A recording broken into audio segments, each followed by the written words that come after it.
Well, hello. Welcome to Genesis chapter 16. Well, there's a lot to discuss in Genesis 16, and you might notice my notes spread out right around here. And that's not all of them. I've got more notes than this. This is a summary of the comments that I have written for the Genesis 16 part of my Genesis commentary. And there are 5,000 words of comments on this chapter.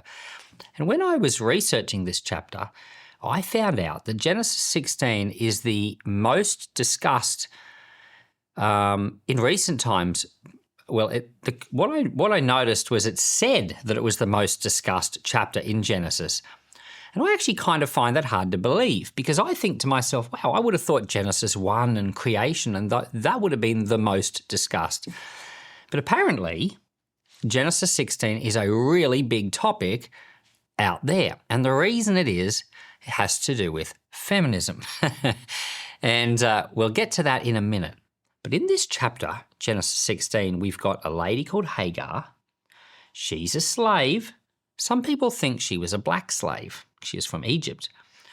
And she has a child. She's kind of like a slave that has a child for the master. Now, when I said it just like that, it sounds horrible. And but there's context to it that will have to be explained, so it sounds less horrible. But the whole chapter in general does not fit very easily into our modern way of understanding these things. In the story, in this chapter, Abraham has a wife. His wife's called Sarah. She's actually called Sarai. She changes her name. God changes her name to Sarah a little later. But I tend to just call them by their ultimate names, Abraham and Sarah. Sarah can't have children. And so Sarah says to Abraham, here, I have a slave girl. Take her and sleep with her and have children with her, and that's how we'll get our family going. So it's a strange idea, first of all, that you would have a slave girl, but then you would suggest that your husband takes your slave girl and uses the slave girl to get the family going. So it doesn't resonate with us very well at all. And before we dig into it, I want to tell you a little story of something that actually happened. I was a pastor in a town called Mount Morgan, and in Mount Morgan, it was a little town, 3,000 people, and I got to know a lot of the people in the town. I was there 14 years, and if I had stayed longer, I probably would have come to the point where I knew pretty much everyone in the town, and that was my goal, except the Lord moved me on. But during my time there, I got to know this lady. I actually got to know her when she was in high school, and then she grew up and she got married. And then she had a friend who couldn't have children. And what she said, it turned out to be that it was the friend's husband that wasn't able to do the job. What she did was she said to her friend, I'll lend you my husband and he can come over and get you pregnant. And, well, so they figured it out and they were all happy. The weirdest part of it all for me was that the lady herself was happy and that she was suggesting her husband might be of service. So anyone who knew the story found it odd, and it's no reflection on Mount Morgan at all, the place where we were. It's just that that's where these people were. And I found it odd on multiple levels, and because how could that lady be willing to let her husband sleep with another woman? To me, that was such a strange idea. Well, that's what's happening right here in Genesis chapter 16. And we read it, it seems so strange. But it's not only that it's just another woman, it's also that there's a slave situation going on here too. And that's really, really odd. Sometimes we hear stories of, the African-American slaves and sometimes the white masters in the USA would sleep with their African-American slaves and produce more children that way. And that you'd end up with these slaves that were of mixed race, and sometimes they had derogatory names for them. And all of that is just distasteful because we're concerned for the well-being of those people. So when we read a chapter like Genesis 16 and we see things like this in it, it feels funny to the modern mind. And of course, people have a lot to say about it. And, we're going to just move through quite a few points. We're going to talk about Abraham's actions. We're going to talk about why would Sarah give a slave girl to her husband? Why would she think that was okay? We're going to talk about the slave girl Hagar. We would talk about how Hagar was then mistreated by Sarah and why Abraham let that happen. We'll talk about why Hagar runs away and the Lord sends her back. Why does the Lord approve of slavery? We'll talk about Hagar as perceived from later on in the New Testament. We'll mention feminism very slightly. We'll talk about when God gives you a promise, do you have to do anything? Because we're thinking of Abraham. He's been promised a son. To what length do you have to go to get the promise from God? And then we'll talk about the son that's actually born, Ishmael. The Bible says in this chapter he would be a wild donkey of a man. And then we'll talk about the thing that Hagar did. She gave God a name, and that she's the only person in the Bible to have done that. And all of that and more is in Genesis 16. So I will not talk about this all in depth. We'll just move through. So let's start with this question. Does Abraham's action, does his decision to take Hagar, the slave girl, to produce a son, mean that he did not believe God? Now, what do I mean by this? Previously in the book of Genesis, the Lord has given Abraham a promise. He said, you are going to have this land, your descendants are going to be in this land, and you are going to have a son. But Abraham found that with his wife, she couldn't get pregnant. So he ends up having a son in this chapter with the slave wife, the slave of his wife. And because God had promised this, a son, and because his wife couldn't have a son, and because he goes about doing it this other way, does that mean that Abraham didn't trust God properly? I've heard this preached. I have heard, most notably, I think it was, I won't say the name of the preacher because he's a great preacher. And he was on TV at one point, and I heard some of his sermons. I thought they were really good. And but he talked about the fact that Abraham didn't trust God properly, and he had to make it happen. And he birthed an Ishmael. And in his sermon, he referred to this idea of when you run ahead of God and do it in your own way, the results, he called the results an Ishmael. And he was suggesting that the baby in this chapter, Ishmael, should never have been born. And he was suggesting that all the chaos, we've had a lot of chaos in the world because of this birth. And he was suggesting that Abraham, because he didn't trust God, brought chaos onto the world. Well, I actually don't think that's true. I'm not saying there isn't some chaos in the world. What I'm saying is I don't think that Abraham disbelieved God, because God didn't say to Abraham yet. God hadn't said yet, from Sarah only you will have a son. He just said, you'll have a son. And in the ancient culture of the time, it was actually very common for a man to have multiple wives, polygamy.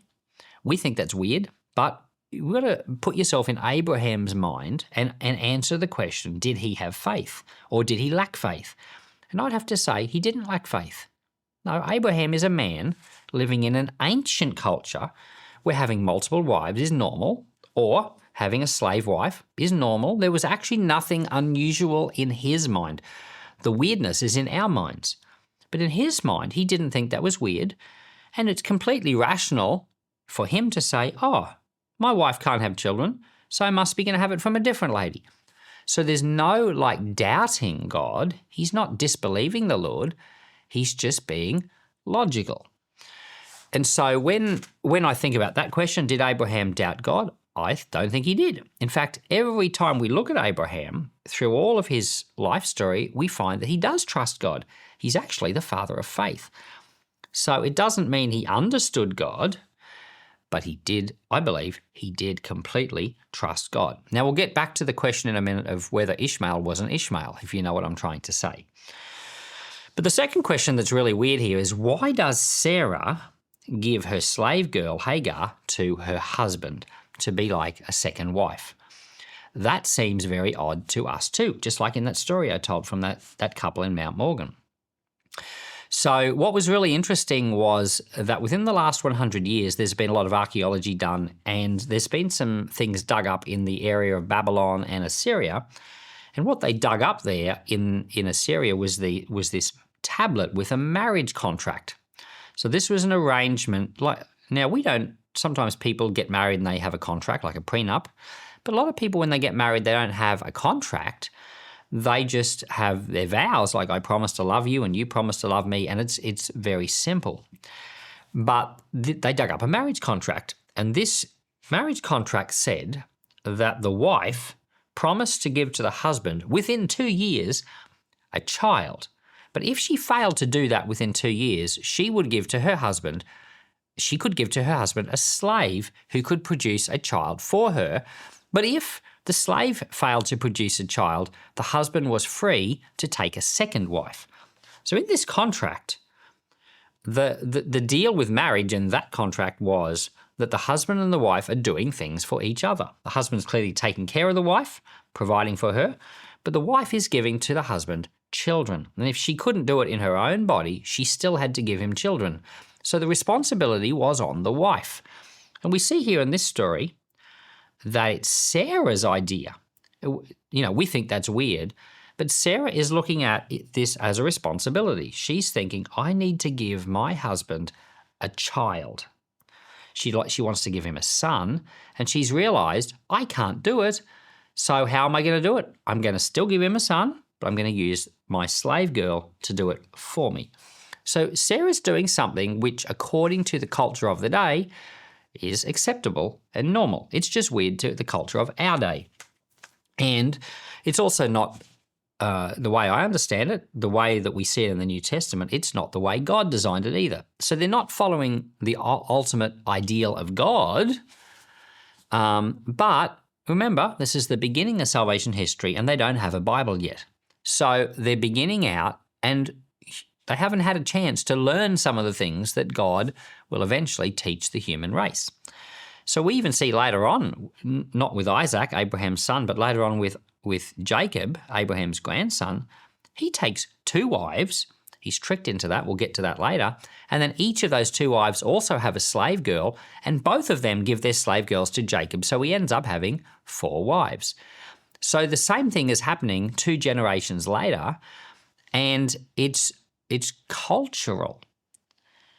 And it's like sometimes in the world you see in the Muslim religion, they're allowed to have 4 wives according to that religion. We think that's odd and we think it's strange, but they don't think it's odd and strange. It's within their understanding and culture. So separate to whether it's right or wrong is the fact that it was okay in Abraham's mind, and Sarah felt that she was providing a son for her husband through the slave. So, and the slave is called Hagar. And Hagar is a big deal. Now, she's a big deal because some things happen with Hagar that are really surprising. First of all, she's a slave with a name. And that sounds really funny because all slaves have names. But no, she is a slave and we know her name. I remember when I was studying slavery in the ancient world at theological college, and I was studying slavery in the Roman Empire. So this here is slavery way before the Roman Empire, like nearly 2,000 years earlier than the period I was studying. But I was studying slavery in the period of the New Testament because there's a book in the Bible, Philemon, and there's a slave there called Onesimus, and he runs away, and there's a whole discussion there about slavery. And there's a slave that's named. He's named Onesimus. And when I was researching slavery in the Roman Empire, I found a letter between, I think it's Pliny the Younger, who was like a Roman governor or something, and between one of his wealthy subjects. And this wealthy subject wrote this letter about one of his slaves that had run away. So it was a very similar situation. And I was comparing what Paul said to a runaway slave and what this bloke wanted to happen to his runaway slave. And the two circumstances were really contrasting because there's this Christian approach to to a slave that's run away, he's encouraging the slave to actually go back to his master, but at the same time encouraging the master to let the slave go free. So Paul's giving different advice to both people. He's not encouraging the slave to be rebellious. He's encouraging him to have a submissive and gracious attitude as if he's serving the Lord. This is in the book of Philemon. But then he's encouraging Philemon to be gracious and give the slave freedom. But when you compare that to this other letter, the letter that's written to Pliny the Younger, the slave is not named. He's just called my runaway slave, and the graciousness isn't there. So we notice that slaves almost don't have an identity. It's very common to not know the names of slaves. They're just called my slave this or my slave that. Every now and then you get a famous one like Spartacus, who led a slave revolt but got put down and they all got crucified. You know, like mile upon mile of crosses with slaves crucified on them. The Romans did that. So slaves have no identity. They're treated like property and they're valueless. But here, Hagar's interesting because, yes, she is a slave, but she's got a name. She's named. She has an identity. And she ends up getting pregnant. Sarah mistreats her because there's now rivalry. You know, like Sarah couldn't have kids, but now the slaves had a kid, and the slaves now starts thinking she's a bit special. So there's this contention. Sarah doesn't like her, mistreats her, and she runs away. But we have a whole chapter here. In fact, we have 2 whole chapters that talk about this slave in the Bible. And in this story, the Lord actually appears to the slave. The Lord gives a promise to the slave. This is Hagar. The Lord gives Hagar promises. The Lord says things to her. The Lord tells her about her son. The Lord gives the son his actual name. And there are only 5 people in the Bible that the Lord names. And I've written them down here. Ishmael is the first, Genesis 16:11. Then there's Isaac, Genesis 17:19. Solomon, 1 Chronicles 22:9. John the Baptist in Luke 1, and Jesus in Matthew 1. So the Bible only gives names to 5 people before they're born to tell their parents, this is what you are to name them. And Ishmael is one of them. This is what I'm saying about this story of Hagar is important. It's not just the story of a slave, because this slave has an identity. The Lord appears to this slave. The Lord gives promises to this slave. The Lord names her child, one of only 5 in the Bible to have that. And then the promise that the Lord gives to Hagar is the same promise that the Lord gives to Abraham. And that's very interesting. And so we can't really just brush over and say, oh, Hagar's not an important person in the Bible. For some unusual reason, she's an important person. And that says a bunch of things. First of all, it says that even though God didn't tell her, even though God didn't create conditions for her to be free, that God actually valued her as a person. And there is no person in this world, no matter how high or low you are, whether you're like royalty, you're in some kind of political position, or you're famous, or whether you're just a lowly person, you're like a child in a third world country, and no one knows of you and no one will ever know of you. It doesn't really matter where you are on this human hierarchy, because it's a human hierarchy. The Lord has a different scale of ranking people in greatness than we do. The Lord talks to Hagar in this chapter. He's talking to her as a real person. And his promises to her are real promises. And his intervention in her life is a real intervention. And he names her child.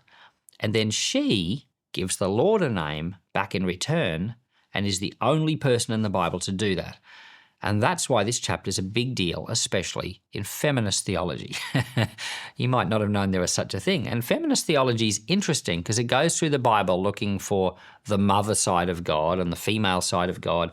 But then it comes to chapters like this and finds them and makes a big deal out of them. And some of their points are really, really great, especially the point about the fact that Hagar, even though she's a female slave, is actually loved and equally important and valued by God. So that's a great point right there. And some of the other things they say, like stretched a little bit. It's a little bit too far. There's also a whole branch of theology called womanist theology, and I'm not that familiar with it. But womanism is is focused on black African women or black women, And in womanist theology, they think that Hagar is a black woman because she's from Egypt. However, if you go to Egypt today, you don't see, Egyptians are basically Arabs today. The Arabic culture is predominant. But if you went to Egypt in ancient times, it was a mixture. It wasn't one thing like an Arab culture. It was a mixture of cultures. And there were African-skinned people there, like from Nubia, from Ethiopia. But there were people from other places too. So it's not actually possible to know if Hagar was a black woman or whether she wasn't. And so I don't know that you can make some of the points that they make because it's not for sure. But moving along, Hagar runs away from Sarah because she's being mistreated. Why does Abraham allow her to be mistreated? Well, it's the same thing that I said before. They're living in an ancient culture, in an ancient custom, and they think like ancient people. And in that ancient way of thinking, the slave is his wife's. It's not his slave, it's his wife's slaves. It's his wife's slave, but he also doesn't know that she's going to run away. It's like, it could be compared to having naughty kids. So I'm not saying it is the same, but imagine a scenario where you have naughty children and you come home from work and your wife says, Billy's been misbehaving and calling me names, and you say, well, treat him, however you think you need to treat him. Now you think that there's just going to be normal discipline of children, like you're going to have a consequence or they might miss out on their computer games for the day or something like that. You don't know that your wife's going to beat the kid up, like beat the living daylights out of him. So Abraham says to Sarah, treat her how you think. He doesn't know that Sarah's now going to mistreat the slave. So when we ask the question, why does Abraham allow her to be mistreated? It's a misleading question because he doesn't know that's what's going to happen. He just thinks there's a discipline problem here and it's very, very normal for there to be consequences. So you've got to try to put your mind into the ancient way of thinking, which is really hard to do. And the more unlikely, like let's say, for example, that there's someone listening to me right now who really is unable to do that. You're unable to put your mind into that ancient mind. The most likely thing that you're going to say is that, oh, David, you're being so mean. You're being so uncaring. No, that's how I'm not explaining to you what I think. I'm explaining to you why they did things the way they did. So we're trying to put ourselves into their minds. We're not trying to judge them retrospectively. That's what people do. People sometimes look at the Bible, this is an ancient book, and they judge it by today's values. But we actually have today's values because of the Bible. So the Bible is a book that's come along. It includes all these stories. We see the things that have happened in the lives of people. We notice that, some things are good, but those things are not good. We learn from those stories. As a result of learning, culture has changed. So now we're different. So now you can't look back on them and treat them as though they ought to be acting the same way as we are now. No, they're acting differently because they hadn't learned the things that we know now. And it's actually really, really good that the Bible has recorded it so that we can continue to learn and so that future generations can notice these things and learn the same lessons too. So Hagar runs away from Sarah. She runs out into the desert. She's got to get away from Sarah. Sarah is mistreating her. And that's when the angel of the Lord appears to her and gives her the promise and tells her what her son's name will be and those various things. And then says this in verse 9, the angel of the Lord said to her, go back to your mistress and submit to her. Now, that raises another question. Why does the Lord tell a slave to submit? Does God approve of slavery? Because, this is another example of the modern mind judging something that's really, really ancient and was done at a different time. So if someone was running away from slavery now,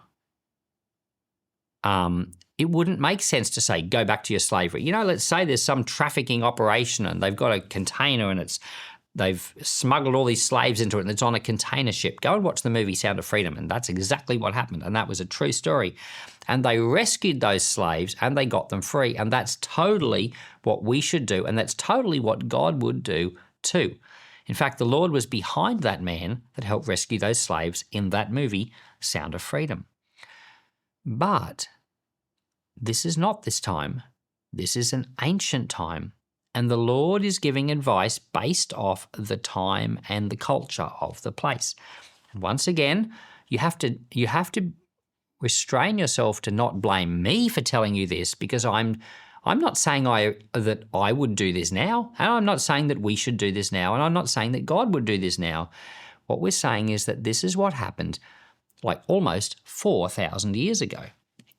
So to try to explain what I'm saying, imagine a modern culture that's different to yours. Imagine a culture like India. Now, even India is now modernizing, but if you went to India, say, 50 years ago, and in Indian culture, if a wife had her husband die and she became a widow, it was almost impossible for her to ever get married again.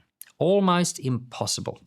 And I saw one of those Bollywood movies called Water, and it was the story of a wife that became a widow, and she did not get married again. I think maybe right at the end of the movie, there was a romantic thing that happened and she got rescued, but she went through my memory is it was a really long movie, more than 2 hours of the most miserable, you just felt really sorry for her. But this was like a picture of India. So a wife in that culture has no one to provide for her. This isn't like the modern Western culture where you just say, oh, well, I don't have a husband, I'll go get married again. Or I don't have a husband, I'll just go get a job. Or most likely, most women have a job and a husband in Western culture. But in this ancient Indian culture, this woman has no way to provide for herself and she has no husband. And what would sometimes happen is that a husband would beat his wife in this is ancient Indian culture, but the wife would not leave her husband because why? Because even though he wasn't nice to her, in another way he provided for her. So it gets complicated. The way he treats her is not okay, but it's complicated. And well, in ancient culture, it's complicated too, and God knows that. So if I was to be honest, and I would say, why did God send her back to her mistress? Why did he say to Hagar, go back and submit? Well, I actually don't know the answer to that question. But I can understand that God knows other things that are not here in the story. For example, he knows that when she goes back, she'll get cared for. She'll get fed. Her baby will be born. Her baby will become the son of Abraham rather than be born in some other random place. This baby will grow up in Abraham's house. Abraham will make sure that child is taken care of. And so there are like all sorts of things that are good that will happen if she goes back. If she doesn't go back, we don't know what will happen because the story didn't go there. But we know that God knows the difference. God knows what will happen if she goes back, and God knows what will happen if she doesn't go back, so God sends her back. It's not saying God approves of slavery. What it's saying is that God knew what was best for her at that time. So even in this situation, God shows a caring heart. There's a lot of things people could argue about, but I always rest my trust on the fact that God is more caring than any other person in the world. And if God ever says or suggests or asks for something that doesn't make sense, we put our trust in him, knowing that he knows what the best thing is for us. All right, let's move along.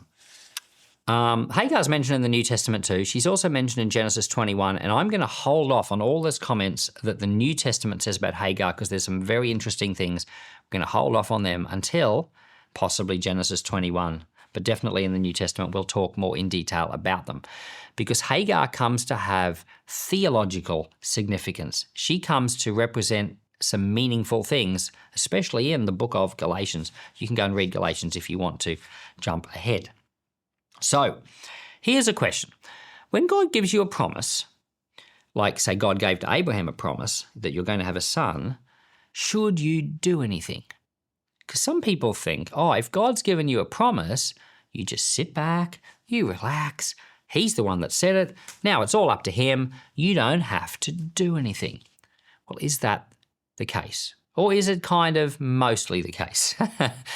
Well, we've got stories in the Bible of both examples. Like even with Abraham, for him to have a son, he had to actually have a physical bodily relationship with a woman. That's how children are born.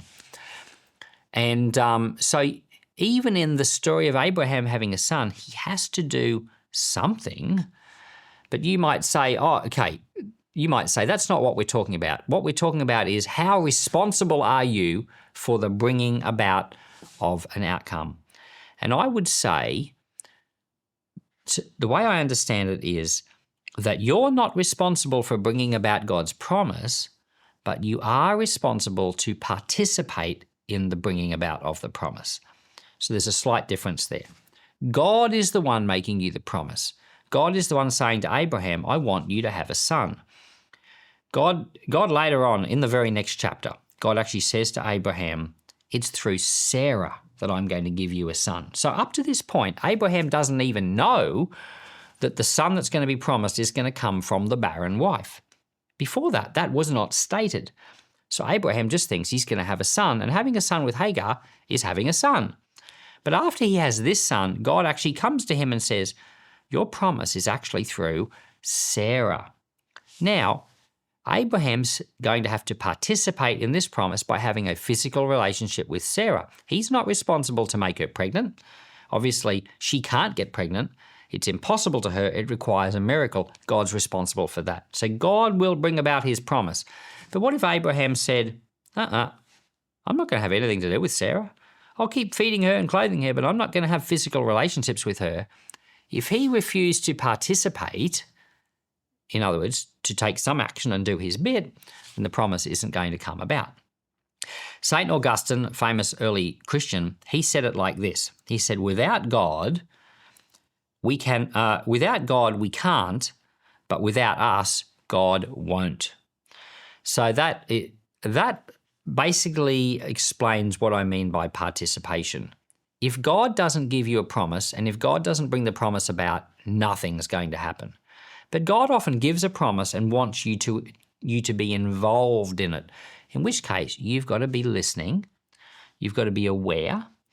If God wants to bless you, for example, and make you into a doctor, and he wants to send you off to some place to be a doctor, well, you'd have to participate by doing the studies. You see what I'm trying to say?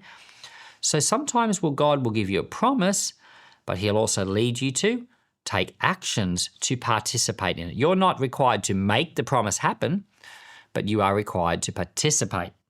So King David is given a promise by the Lord. King David is given a promise that he's going to become the king of Israel. He's just a boy. The prophet comes and anoints him. And David participates by being trained for war, by being prepared for battle. But there's a moment when he could have grabbed the kingship, like Saul is there. He could have killed the previous king and said, "Ha, I'm the king." He actually doesn't do that. He doesn't take the kingship and make it his own, but he does all the personal preparations to be the king, and at the right time, the Lord slots him in. Now, what about this thought? Is there ever a time when taking action can mess up God's plan? Because that's really the point that famous preacher I mentioned earlier was making about having an Ishmael. What that famous preacher was saying was that God had a plan. God had a plan to bring out Isaac with Sarah as the mum. But Abraham, he messed up the plan. He got in early. He tried to make it happen himself. He took action. He had a son with another woman. And the result was he's messed up God's perfect plan. Well, I would have to say, I don't think God did mess up, I don't think Abraham did mess up God's perfect plan. Because in this chapter, we find out that Ishmael was under the Lord's blessing. We find out that God blessed Ishmael. we find out that God promised to Hagar the same promises to Abraham, that she would have descendants that were so numerous they couldn't be counted. So somehow Ishmael and Isaac are both a part of fulfilling a promise to Abraham, because Hagar gets this blessing. Hagar gets, now there's people who might not like me saying this, but it is right here in the Bible, that God gives these promises to Hagar, the same ones he gives to Abraham. So somehow the Lord loves Arabs. Like, there's a group of Christians that think that Arabs are a big mistake, that the Ishmael thing, it's a big mistake, that God had no plan for Arabs. But I have to say, you can't see that here in this chapter. I'm not saying that every Arab does the right thing, but every person doesn't do the right thing. But what we see in this chapter is that God sent Hagar back to Abraham. God gave that boy a name. God gave promises. And so, first of all, I'm not sure that Abraham's action messed up God's plan. God still had his plan. But the question itself, can action mess up God's plan? And the answer is yes.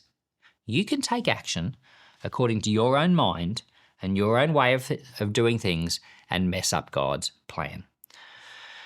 Let's say that the Lord had an idea that he wanted you to live a certain life and be in a certain place, but you might find a hot girl, or you're a young lady, you might bump into a hot young man and you might get swept off your feet, and you might not be in tune with what the Lord is saying. The Lord might be saying, that's not for you. I want you to do some other thing. And you might go with your feelings, and your life might just go like this. Instead of following the Lord's plan, you might just go off on this huge big tangent.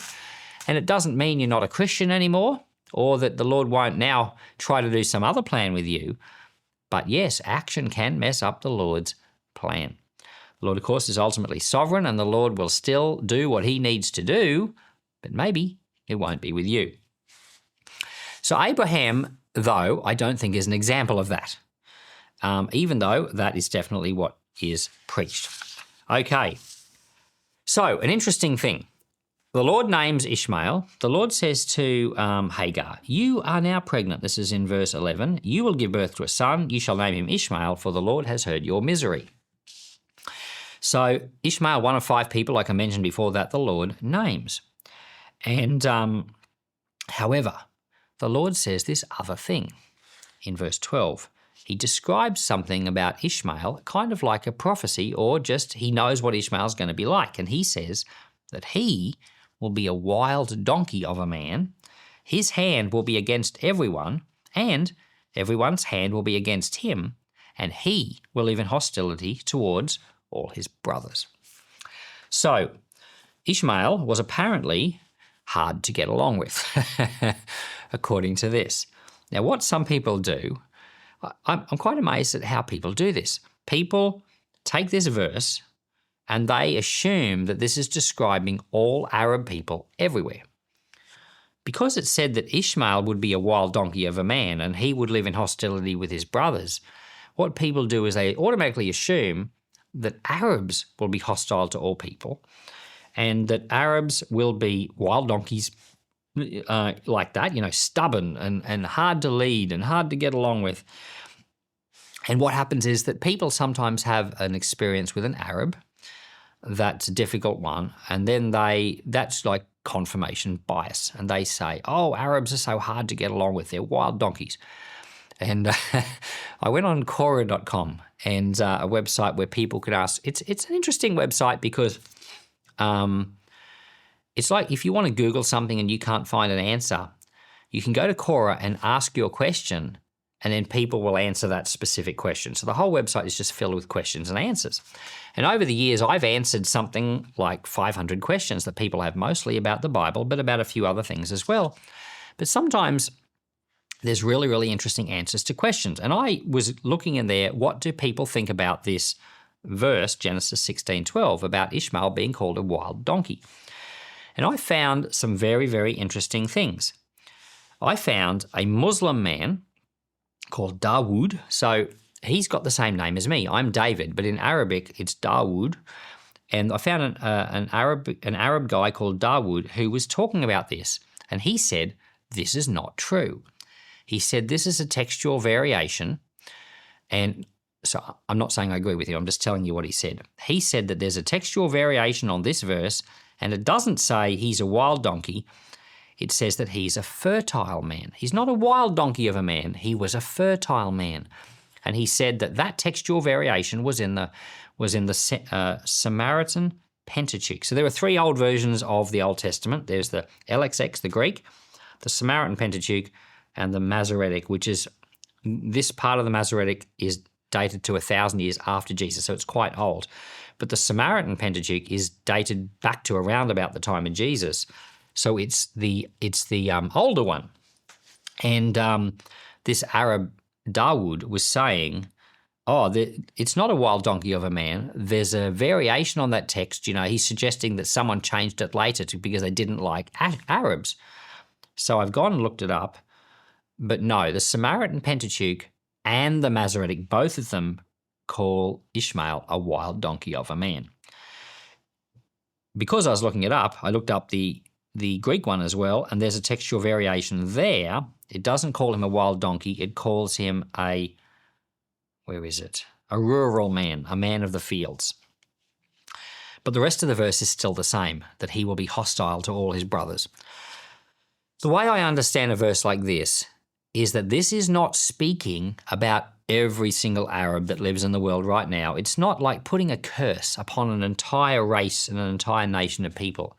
The way I understand it is it's speaking about this guy, Ishmael, that's what he would be like. For example, later on we see promises given about, Esau and Jacob and other people, and we don't assume, sometimes we do, but we don't always assume it's talking about every single person who will descend from them. And sometimes in families what happens is you get a trait, like let's say stubbornness. Stubbornness can get into a family or a group. Sometimes you hear people say, the Dutch or the Germans, they're so stubborn. Well, the Dutch people I know are not stubborn, but you sometimes hear people say that. And so sometimes there can be national characteristics. But what I've noticed, the Arabs that I have known have been very polite. And there's also a thing called Arab hospitality. And if you go to an Arab nation and you're invited into the home of someone, you will not be treated better. If you go to one of those Bedouin tents, in Wadi al-Rum, like in Jordan or places like that, they will treat you like a long-lost family member. So they're not being hostile to you.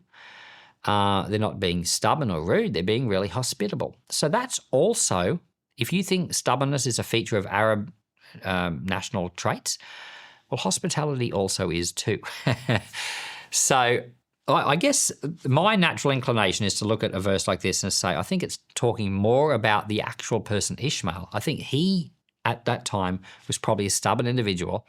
And there certainly are stubborn Arabs, but I don't think it's fair to say, to brand them all as stubborn in general.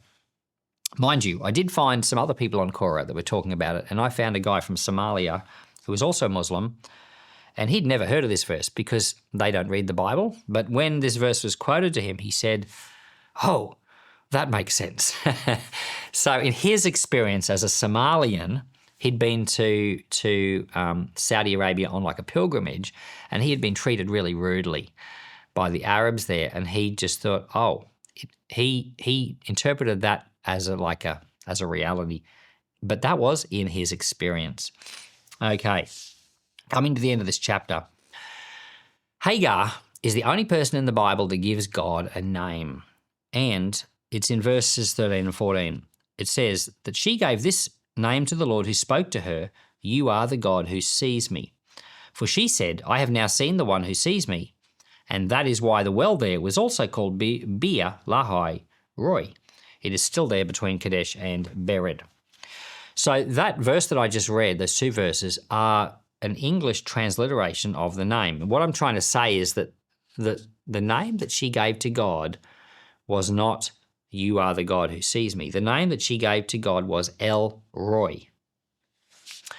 She called the Lord El Roy, which means the God who sees, or in this context, the God who sees me.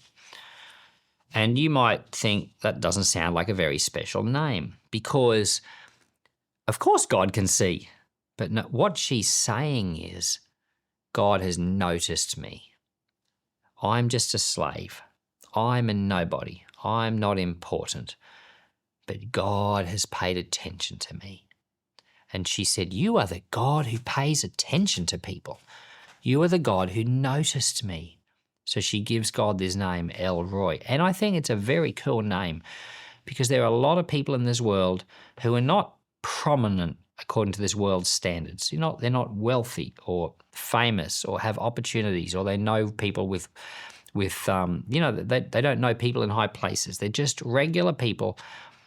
And God is the God of regular people. He's the God who sees what regular people do. And I want to read to you just a few verses. I just picked a few out of the Bible because there's like a bunch of them. So here's this. This is from Isaiah 57. For this is what the high and exalted one says. He who lives forever and his name is holy. I live in high and holy places, but I also live with the one who is contrite and lowly. So the Lord's high and exalted, but he dwells with those who are lowly. That was Isaiah 57. This is Psalm 138. Though the Lord is exalted, he looks kindly on the lowly. He sees them from afar. This is 1 Corinthians 1:28. The Lord chose the lowly things of this world and the despised things. And Jesus himself said, come to me, all of you who are weary and burdened, and I will give you rest. Take my yoke upon you and learn from me, for I am gentle and humble in heart. So there's a few examples that God is the God, El Roi, the God who sees you. Before I finish this video, I just want to mention that there's obviously a lot more can be said about Hagar and Ishmael, and we're going to talk more about it in Genesis 21, and we're going to talk more about it when we get to the New Testament, especially in the book of Galatians. However, Islam as a religion has a lot that they say about Hagar and Ishmael too. And they say some really different stuff. They don't think, for example, that Isaac is the preferred son. They think that Ishmael is the preferred son.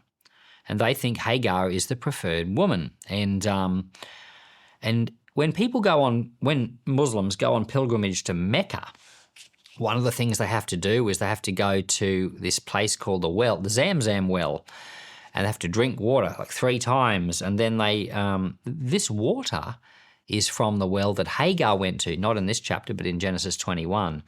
So in Islam, they've made a big deal out of Hagar and Ishmael, but their understanding of the story and their interpretation of what it all means is really different. And I'm not going to say anything about it just here, except to mention they're really 2 quite different perspectives. So just store that up in the back of your mind, and we will get to it in the chapters that are ahead. So look, as I mentioned earlier, this is a big chapter. There's a lot that could be said. Some of the questions that I brought up, you could really go into in a huge amount of detail. Some of the things that get said in the politically correct world that we're living in, they don't sound right. And what I'm saying to you is that's not what I think. And this is what people thought a long time ago, and I'm just explaining it so that you will understand it's a different way of thinking. Yes, we disagree with it now. We wouldn't do some of the things now that happened in this chapter, but we need to think like them so that we can understand it. So thank you for hanging out with me all the way to the very end. God bless you. I pray that you have an awesome week. We'll see you in Genesis chapter 17.